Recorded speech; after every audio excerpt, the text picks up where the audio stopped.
Hello everyone, मैं राम प्रवेश Kannaujia. Knowledge is the foundation of the man's life में आपका स्वागत है। देखिए, हम आपको अलंकार पढ़ाएंगे आज। ग्रामर का में हिंदी ग्रामर यानी जिसे हिंदी में कहते हैं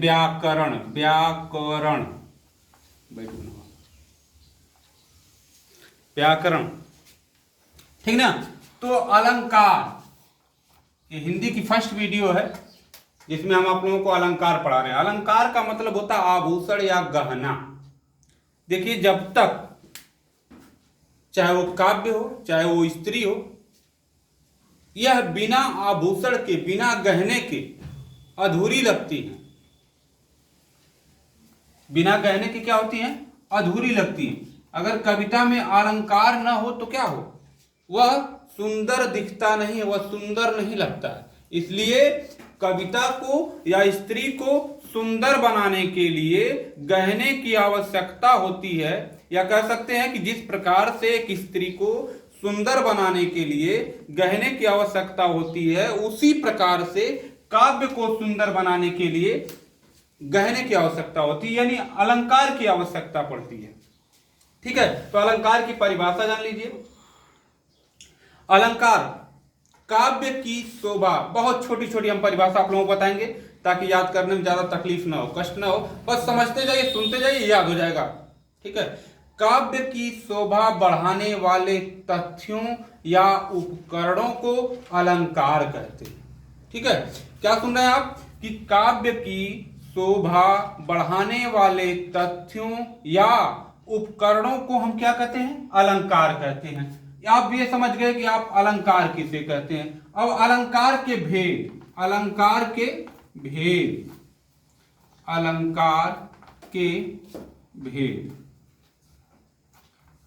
के जो भेद हैं। अलंकार भेद का मतलब होता है प्रकार के, इसके कितने बेटे हैं। ठीक है, तो इसके जो है जो फर्स्ट है, अलंकार का जो फर्स्ट है उसे कहते हैं शब्दालंकार। अलंकार। सेकेंड है आपका अर्था अलंकार। थर्ड है उभया अलंकार। उभया अलंकार। अब तीनों के बारे में जान लीजिए। ये शब्दा अलंकार है, अर्था अलंकार है, आपका उभया अलंकार है। ठीक ना। अलंकार के तीन भेद हैं, शब्दा, अर्था और उभया। देखिए, ध्यानपूर्वक सुनिए और समझिए। शब्दा अलंकार। अब देखिए यहां पे इस शब्द को पकड़िए, इसको, ये क्या लिखा है? शब्द। जिस काव्य में शब्दों से चमत्कार उत्पन्न हो, जिस पद में या जिस काव्य में या जिस कविता में शब्दों से चमत्कार उत्पन्न हो, या जहां कह सकते हैं जहां शब्दों से चमत्कार उत्पन्न हो, उसे हम शब्दा अलंकार कहते हैं। जहां शब्दों से चमत्कार उत्पन्न हो वहां शब्दा अलंकार होता है। अब यहां देखिए दूसरी पॉइंट, यहां लिखा है अर्थ। अर्था मत देखिए, अर्थ देखिए। जहां अर्थों से चमत्कार उत्पन्न हो, जहां किससे चमत्कार उत्पन्न हो? अर्थों से चमत्कार उत्पन्न हो, वहां अर्था अलंकार होता है, यानी अर्थ का गहना होता है। अर्थात कहने का आशय यह है कि हम कविता या पद को जो पढ़ने के बाद जो अर्थ निकालते हैं, उसमें जो है अलंकार का जो ज्ञान होता है, उसे हम अर्था अलंकार कहते हैं। अब तीसरी पॉइंट आपकी है उभया अलंकार। उभयनिष्ठ पढ़े होंगे मैथ में आप। उभयनिष्ठ उभारा हुआ पद। ठीक ना। अब देखिए इसकी परिभाषा, उभया अलंकार की परिभाषा। जहां शब्द और अर्थ दोनों मिलकर, यानी जहां शब्द अर्थ दोनों से चमत्कार उत्पन्न हो, उसे उभया अलंकार कहते हैं। जहां शब्दों और अर्थों दोनों से चमत्कार उत्पन्न हो, उसे क्या कहते हैं? हम उभया अलंकार कहते हैं। जैसे कजरारी अखियन में कजरा न लखाए। कजरारी अखियन में कजरा न लखाए, उसे उभया अलंकार का उदाहरण कह सकते हैं। कजरारी अखियन में कजरा न लखाए। ये किसका उदाहरण है? उभयालंकार के। अब जो है बात करते हैं शब्दालंकार के भेद।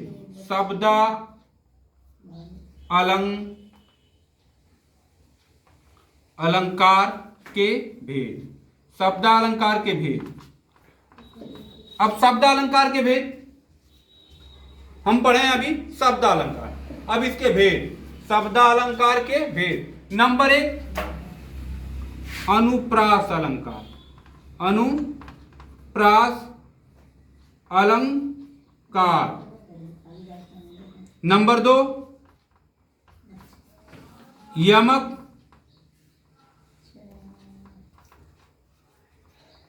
अलंकार। तीसरा श्लेष अलंकार।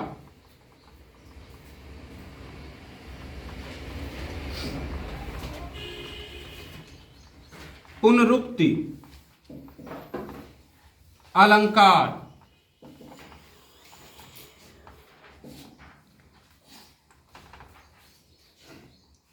विप्सा अलंकार।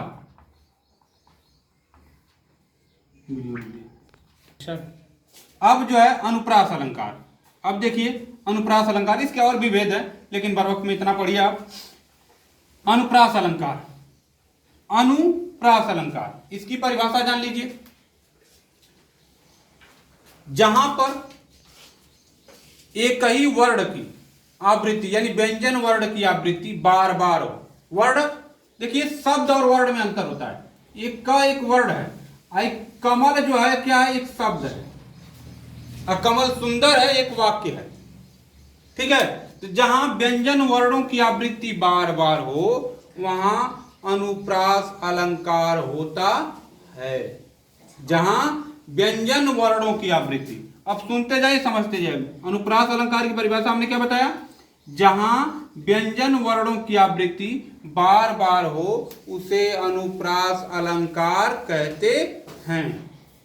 ठीक, और देखिए उदाहरण क्या होगा? तर्नि तनुजा तट तमाल तरुवर बहुछाए। हम आपको उदाहरण बताते हैं। परिभाषा आपने सुना अनुप्रास अलंकार की जहां व्यंजन वर्णों की आवृत्ति बार बार हो उसे अनुप्रास अलंकार कहते हैं।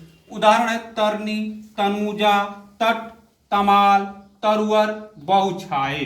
अब देखिए यहाँ पे हम जो परिभाषा बताएं कि व्यंजन वर्ण की आवृत्ति बार बार हो, त बार बार आ रहा है ना, त इसलिए क्या है? ये व्यंजन वर्ण है, इसीलिए हम इसको क्या कहेंगे? अनुप्रास अलंकार। एक और उदाहरण देखिए, चारु चंद्र की चंचल किरणें। च एक कई बार आ गया, बार बार आ रहा है व्यंजन वर्ण, इसलिए क्या हो जाएगा? अनुप्रास अलंकार हो जाएगा। ठीक ना? जैसे ये भी कह सकते हैं, इसके अनुप्रास अलंकार के अनेक उदाहरण ले सकते हैं। ठीक ना? जैसे चंदू के चाचा ने चंदू के चाची को, चंदू के चाचा ने चंदू के चाची को चांदनी चौक पे चांदी के चम्मच से चॉकलेट चटाई। ठीक ना? हाँ, चटनी तो पुराना हो गया ना, चटनी की जगह क्या चॉकलेट चटाई, क्योंकि बड़ा प्रेम था। ठीक, आपको वह उससे मतलब नहीं, आपको इससे मतलब है। ये जो उदाहरण है आपका तरनी तनुजा तटतमाल तरवर बहुछाए और चारु चंद्र की चंचल किरणें, उदाहरण भी छोटा है और उम्मीद करते हैं आपको याद हो जाएगा। और अगले दिन